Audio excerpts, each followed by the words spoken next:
अस्सलाम वालेकुम। वालेकुम अस्सलाम। डॉक्टर साहब पहले तो बहुत बहुत माजरत, आपका कीमती वक्त ले रहा हूँ मैं, क्योंकि यहाँ पर काफ़ी रश लगा हुआ है।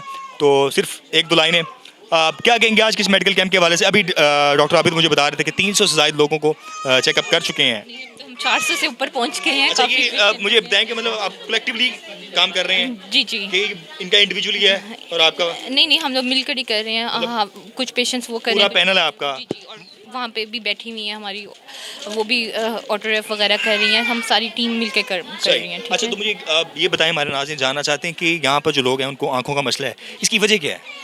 इसकी वजह बेसिकली जो फर्स्ट वजह है वो अवेयरनेस नहीं है यहाँ के लोगों को। उनको पता नहीं है कि उनकी आई साइट वीक है या उनको कोई आंख में मसला है, कोई प्रॉब्लम है। वो चेकअप नहीं करवाते हैं, जा नहीं सकते हैं, शायद उनके पास रिसोर्सेज नहीं है इस वजह से भी। और बाकी एज फैक्टर भी होता है, काफ़ी बूढ़े लोग होते हैं, वो भी नहीं दूर ट्रैवल कर सकते। यहाँ पे गांव वाला एरिया है ना, इधर सिटी की इतना नज़दीक नहीं है, तो लोगों को नहीं पता कि हम लोग कहाँ जाएं और क्या करवाएं, क्या कौन सी मेडिसिन यूज़ करें। वो जब ज़्यादा मसला बढ़ जाता है ना, फिर हॉस्पिटल्स में आते हैं सिटीज़ की तरह। वैसे वो नॉर्मल बिल्कुल लाइट ले रहे होते हैं कि हमें अभी कोई मसला नहीं है। उनको बेसिकली पता ही नहीं होता कि उनकी आइज़ में कोई प्रॉब्लम चल रही है। सही।